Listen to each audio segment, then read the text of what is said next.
जोहार साथियों। आज हम लोग नई शिक्षा नीति पर बात करने के लिए यहाँ पर जो है आपके सामने हाजिर हैं। साथियों, अभी भारत सरकार की ओर से कैबिनेट के जरिए एक शिक्षा नीति पास की गई थी, शिक्षा नीति 2020 के नाम से, और उसकी घोषणा अभी 3 दिन पहले हुई थी कि तुरंत उसे जो है लागू करने की बात भी कही जाने लगी और कहा जाने लगा कि जो है इसी सत्र से उसे लागू किया जाएगा। जैसा कि हम लोग देख रहे हैं कि ये सरकार जिस तरीके का रवैया पिछले दिनों अपनाती रही है और जिस तरीके के कानून और कानून के जरिए अपना जो पॉलिटिकल एजेंडा है उस पॉलिटिकल एजेंडे को लागू करती रही है, उसको देखते हुए ये सोच करके बिल्कुल हैरानी नहीं होनी चाहिए कि नई शिक्षा नीति जिस तरीके से लागू की गई है, संसद को बाईपास करते हुए, संसद का अभी सत्र भी नहीं चल रहा और उससे पहले ही कहा जाने लगा है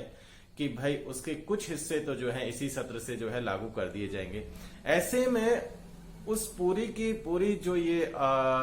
जल्दबाजी है, ये जो भागदौड़ तुरंत शुरू हुई है, इसको समझना हम लोगों के लिए बहुत जरूरी है। और नई शिक्षा नीति किस तरीके से बहुत खतरनाक है हमारे लिए और किस तरीके का ये पूरा का पूरा बीजेपी का एजेंडा लागू कर रही है, उसको देखते हुए हम लोगों के लिए ये बातचीत करना बहुत जरूरी हो जाता है। जैसे कि सबसे पहले अगर नई शिक्षा नीति के कुछ खास चीजों के बारे में बात करें तो नई शिक्षा नीति 1986 के बाद लेकर के ये आ रही है, जिसमें कि पूरी तरीके से जो स्ट्रक्चर है उसको तो बदला ही गया है, लेकिन स्ट्रक्चर को बदलने के साथ साथ उन्होंने कुछ नई तब्दीलियां की हैं।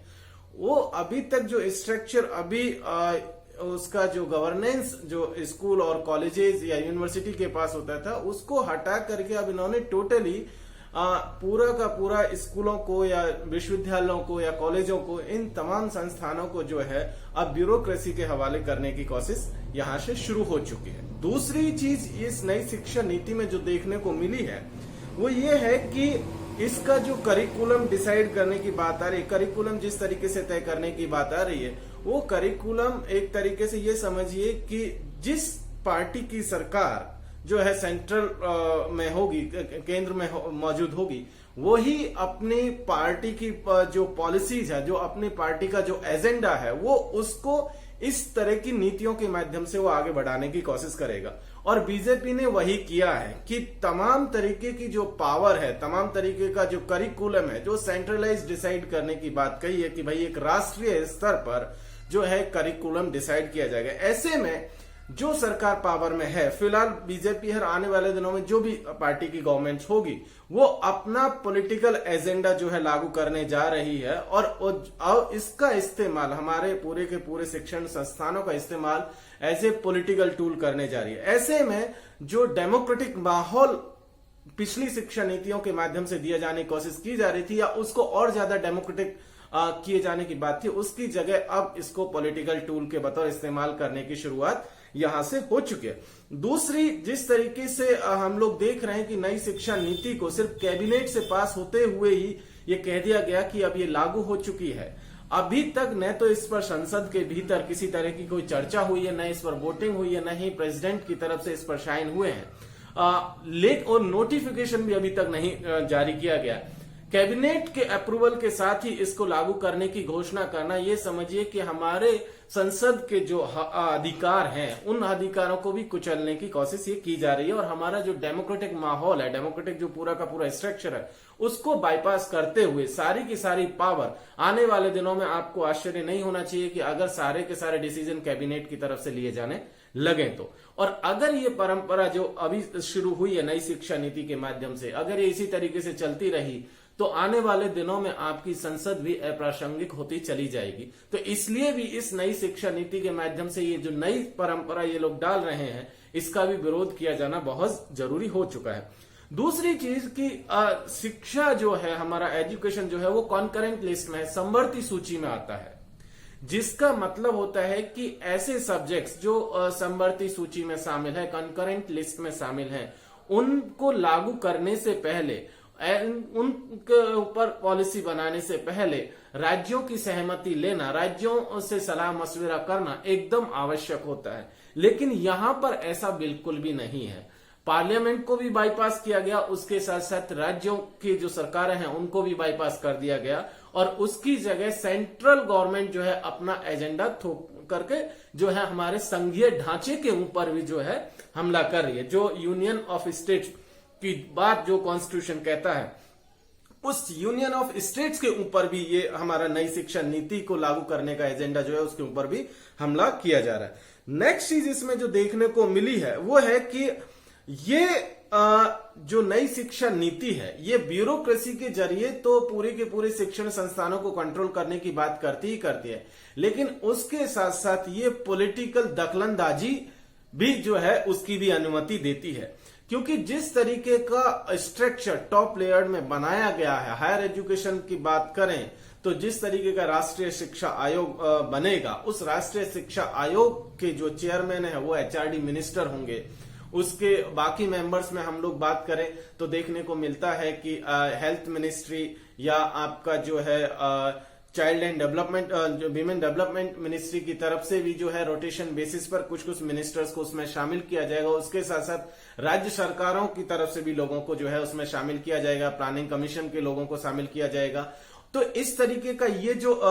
पूरा का पूरा खेला है, इस खेल में मसला ये है कि भाई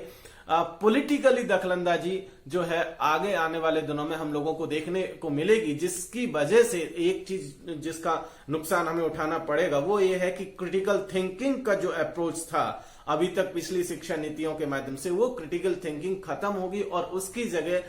पॉलिटिकल पार्टी अपना एजेंडा लागू करेंगी और पॉलिटिकल पार्टीज अपना जैसा चाहती हैं इन संस्थानों को चलाना, उस तरीके से जो है वो चलाना चाहेंगी। तो इस तरीके की पॉलिटिकल दखलंदाजी को भी ये बढ़ावा देती है। एक अगला पॉइंट जो सबसे जरूरी है जिसको जानना हमारे लिए कि ये एजुकेशन जो पॉलिसी लेकर के सरकार आई है, इसमें जितने भी मल्टीपल एंट्री और एग्जिट पॉइंट रखे गए हैं और उसको जिस तरीके से बीजेपी जिस तरीके से उसका प्रचार कर रही है और कह रही है कि हम इतना अपॉर्चुनिटी दे तमाम तरह की बात, लेकिन उसको दूसरे तरीके से हम लोग देखें तो ये बेसिकली एक चीज पर फोकस करती है, वो है आंकड़ों पर। और उन आंकड़ों के जरिए ये बेसिकली करना ये चाहती है कि पढ़े लिखे मजदूरों की एक बड़ी फौज जो है हमारी जो नई एजुकेशन पॉलिसी जो है वो तैयार करने जा रही है। उसका उद्देश्य यह है कि पढ़े लिखे मजदूर, स्किल्ड मजदूर जिसकी बात कर रहे हैं, जो डिग्रीधारी मजदूर हैं, जो फैक्ट्रीज के लिए बहुत सूटेबल हो सकते हैं, उस तरीके के मजदूरों की फौज ये नई शिक्षा नीति तय करने जा रही है। अब बात करते हैं कि किस तरीके का स्ट्रक्चर, ये तो हो गई मोटा मोटी जो इसमें पॉलिसी को लागू करने में जो दिक्कतें थी और इस पॉलिसी को लागू करते समय जिन चीजों को बाईपास किया जा रहा था उनकी बात है। अब अगर हम लोग पूरे के पूरे स्ट्रक्चर की बात करें तो स्ट्रक्चर में कहा क्या जा रहा है कि 10+2 को खत्म करने की जगह 5+3+4 के जो है एक नया स्ट्रक्चर क्रिएट करने की कोशिश की जा रही है। और लेकिन ये केवल एक तरीके से ये समझिए कि नई बोतल में पुरानी शराब को परोसने का काम बेसिकली। ओके,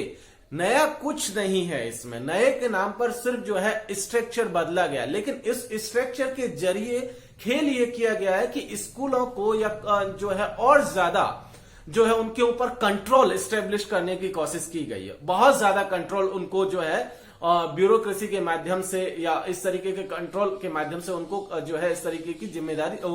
इस तरीके से उनको क्रिएट करने की कोशिश की गई है। ये जो कंट्रोल का मामला है, इस कंट्रोल का बेसिक मकसद ये है कि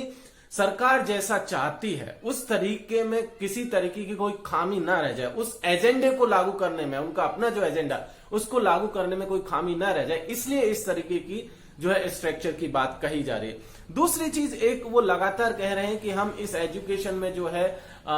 तमाम तरह की चीजों को प्रमोट करेंगे, जैसे कि सेमेस्टर की भी उन्होंने संभावना जताई है कि अगर सूटेबल रहेगा तो हम सेमेस्टर की भी बात करेंगे। लेकिन इसके साथ साथ दूसरी चीज जो दिक्कतें भरी चीजें आ रही है उसमें यह है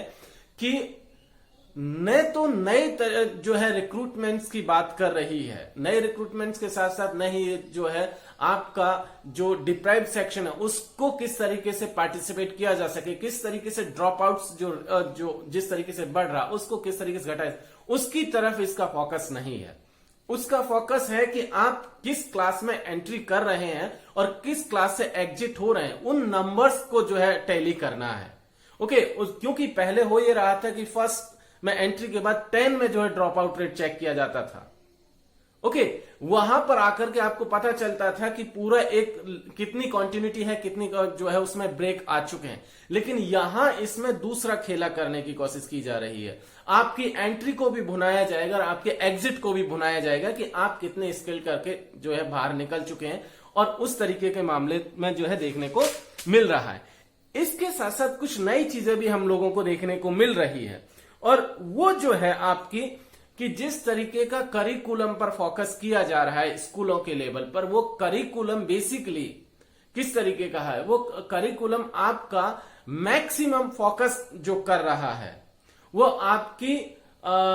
जो जितनी भी साइंटिफिक नॉलेज है उसको जो है नेग्लेक्ट करने की कोशिश कर रहा है। उसके बजाय वो मॉरल साइंस और इस तमाम तरीके की जो है इस तरह की चीजों पर फोकस करने की कोशिश कर रहा है, बजाय है जो साइंटिफिक नॉलेज, आर्ग्यूमेंट और उन सबको जो है क्रिटिकल एनालिसिस, उन तमाम तरीके की चीजों को जो है इग्नोर करने की बात कर रहा है। अब आते हैं हायर एजुकेशन में। हायर एजुकेशन की जब हम लोग बात कर रहे हैं तो हायर एजुकेशन में जिस तरीके की तब्दीलियां सरकार करने जा रही है उसको देखें तो आने वाले दिनों में बहुत कुछ बदलने जा रहा है। सबसे पहला टारगेट तो ये देखने को मिला है कि हायर एजुकेशन के लगभग इस मुल्क के भीतर लगभग 50,000 इंस्टीट्यूट आज की तारीख में है। उनको सरकार का एजेंडा है कि उनको मर्जर, क्लोजर और टेक ओवर की पॉलिसीज के तहत 15,000 में लिमिट करना है, उनको सीमित करना है। जहां पॉपुलेशन आपकी बढ़ रही है, इतनी ड्रॉप आउट रेट्स हैं, इतने लोग एजुकेशन से बाहर हैं, ऐसे में देखते हो होना यह चाहिए था कि ज्यादा से ज्यादा इंस्टीट्यूट खोले जाते। उन सबके बजाय यहां इंस्टीट्यूट्स को घटाने की बात की जा रही है। दूसरी चीज ये की जा रही है कि भाई जितने भी एकल विषयक जो इंस्टीट्यूट हैं या जो सिंगल डिसिप्लिन स्पेसिफिक जो इंस्टीट्यूट्स हैं, उनकी जगह जो है मल्टी डिसिप्लिनरी इंस्टीट्यूट को जो है इमर्ज किया जाएगा। अगर कोई इंस्टीट्यूट अपने आप को इस तरीके से जो है इवॉल्व नहीं कर पाता, मल्टी डिसिप्लिनरी नहीं वो कर पाता है, तो या तो उसको क्लोज होना पड़ेगा या उसको किसी और संस्थान में मर्ज होना पड़ेगा या उसका कोई दूसरा टेक ओवर कर लिया जाएगा। तो इस तरीके की चीजें, तो आप ये देख लीजिए कि जितने भी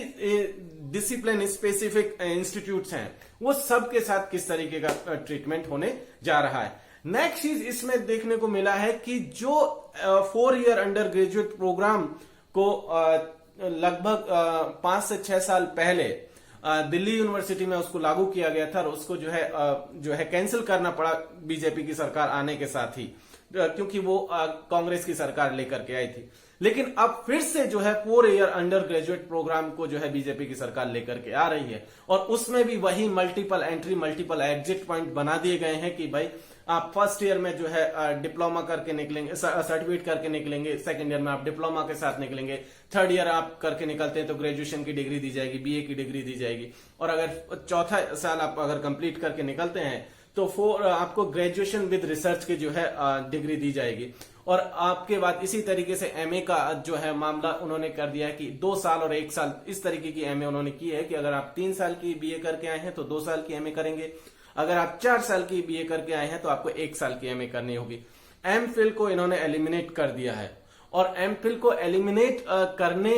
के कारण कई तरीके की खामियाजे जो है भुगतने पड़ेंगे, और वो खामियाजे ये होंगे कि जो रिसर्च का क्वालिटी को लेकर के एमफिल का जो मेन फोकस होता था वो ये था कि भाई रिसर्च की क्वालिटी जो है, आप पहले एक प्राइमरी लेवल पर जब रिसर्च करते हैं तो अपने आप को निखार लेते थे,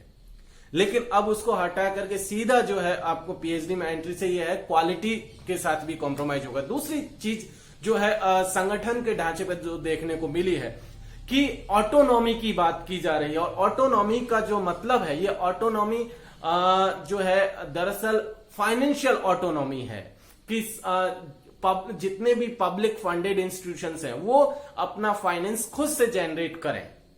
ओके, और उस फाइनेंस के जरिए वो अपने संस्थान को रन करने की कोशिश करें। अगर वो अपना फाइनेंस नहीं जनरेट कर पाते हैं तो फिर उनका जो है मर्जर, क्लोजर, टेक ओवर होने की पूरी संभावना है। जो संस्थान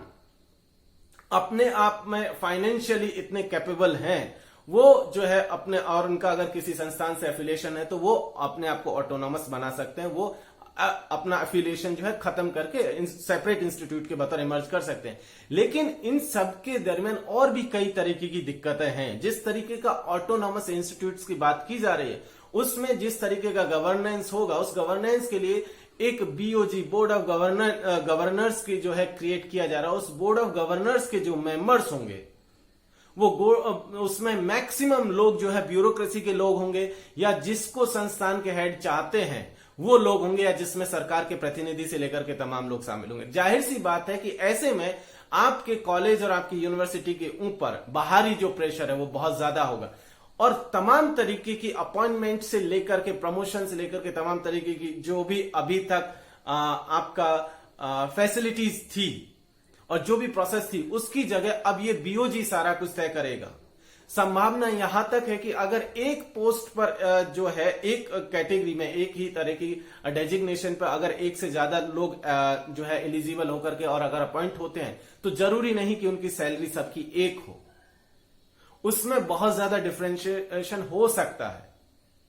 तो इस तरीके की, और जो प्रमोशंस भी होंगे, प्रमोशंस में भी कहा जा रहा है कि उसके लिए भी जो क्राइटेरिया तय किया जाएगा, उसमें बीओजी का सबसे इंपॉर्टेंट रोल होगा। बीओजी देखेगा कि आप कितना फंड संस्थान के लिए जनरेट कर सकते हैं। इस तरीके की तमाम तरीके की चीजों के जरिए जो है संस्थान को जो है प्राइवेट करने की कोशिश की जा रही है। सरकारी संस्थानों को खत्म किया जाएगा और उसकी जगह प्राइवेट इंस्टीट्यूशंस को जो है बढ़ावा देने की पूरी कोशिश की जा रही है। और इसके साथ साथ कुछ नई चीजें भी हम लोगों को देखने को मिली है, और उन चीजों में अगर हम लोग देखें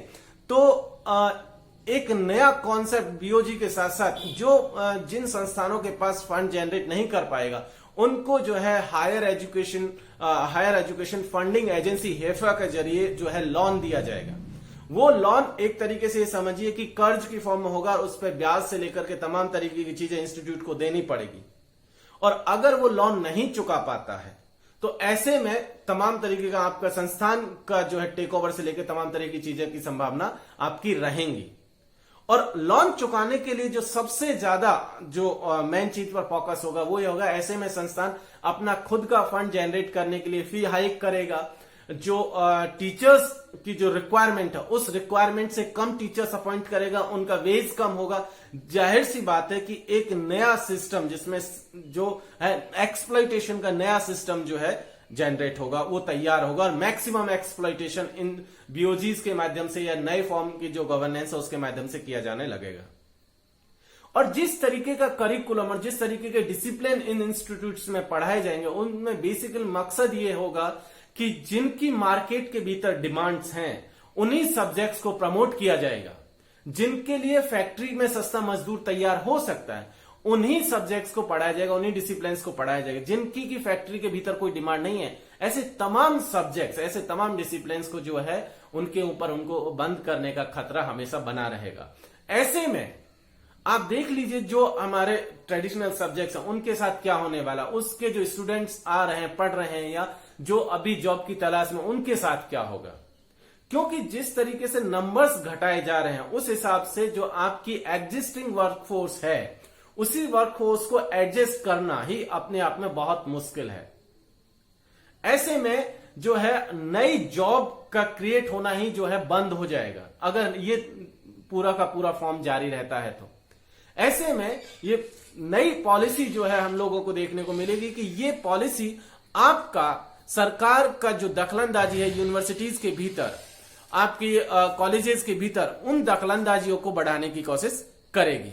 तो इसीलिए भी ये जो नई पॉलिसी है, इसका जो है हम लोगों को समझना बहुत जरूरी है। इसके साथ साथ कुछ और चीजें भी जो है जिसको जानना हम लोगों के लिए जरूरी है कि जितने भी आईआईटीज और आईआईएम्स की हम लोग बात करते आ रहे हैं, जिन्होंने पिछले 60 से 70 साल में इतना सारा जो है नॉलेज प्रोड्यूस किया है, इतनी तमाम तरीके की जो है चीजें दी हैं, उनकी जगह अब वो सिंगल डिसिप्लिन स्पेसिफिक इंस्टीट्यूट होने की वजह से उनको जो है रिप्लेस किया जाएगा। और वो रिप्लेसमेंट में मल्टी डिसिप्लिनरी जो है educational and research universities, Meru, MERU के नाम से उनको जो है डेवलप करने की कोशिश की जाएगी। तो ये जो तमाम तरीके की चीजें हैं, इसके साथ साथ जो सेंटर ऑफ एक्सीलेंस के नाम से जो नए जो है जो यूनिवर्सिटीज या इंस्टीट्यूट खोले जाने की बात की जा रही है, उन तमाम इंस्टीट्यूट्स के भीतर इस पॉलिसी को जो है अभी से शुरू कर दिया जाएगा। 4 ईयर अंडर ग्रेजुएट प्रोग्राम्स के कुछ यूनिवर्सिटीज के भीतर अभी शुरू करने की बात है, कुछ के भीतर जो है बाद में शुरू कर दिया जाएगा। कुछ जो ग्रेडिंग के सिस्टम है, उस ग्रेडिंग सिस्टम का एक हिस्सा जो है इसी सेमेस्टर से लागू हो जाएगा, कुछ को धीरे धीरे करते करते जो है लागू कर दिया जाएगा। लेकिन ये पूरा का पूरा, इसके साथ साथ एक और नई पॉइंट कि अभी तक जो एफिलिएशन का सिस्टम था, एफिलिएशन का सिस्टम मींस जितने भी कॉलेज अभी किसी किसी यूनिवर्सिटी से अपने आप को एफिलिएट करके रखे हुए थे, वो एफिलिएशन का सिस्टम भी खत्म होगा और हायर एजुकेशन के लिए केवल 3 तरीके के इंस्टीट्यूट बचेंगे। फर्स्ट है आपकी रिसर्च यूनिवर्सिटीज, सेकंड नंबर पर टीचिंग यूनिवर्सिटीज और थर्ड नंबर पर है डिग्री कॉलेजेस। ये तमाम सेपरेट ऑटोनोमस इंस्टीट्यूट के बतौर जो है फंक्शन करेंगे, सबका अपना बीओजी होगा, तमाम के अपने अपने मैकेनिज्म्स होंगे। सो ये मोटा मोटी पॉलिसीज की बात है। दूसरी एक जो सबसे नई चीज इसमें देखने को मिली कि अगर हम इसमें बात करें तो जो अभी तक सोशली डिप्राइव्ड सेक्शन है, जो एसटी एससी ओबीसी का जो पिछड़ा तबका है, उसको लेकर के जो एक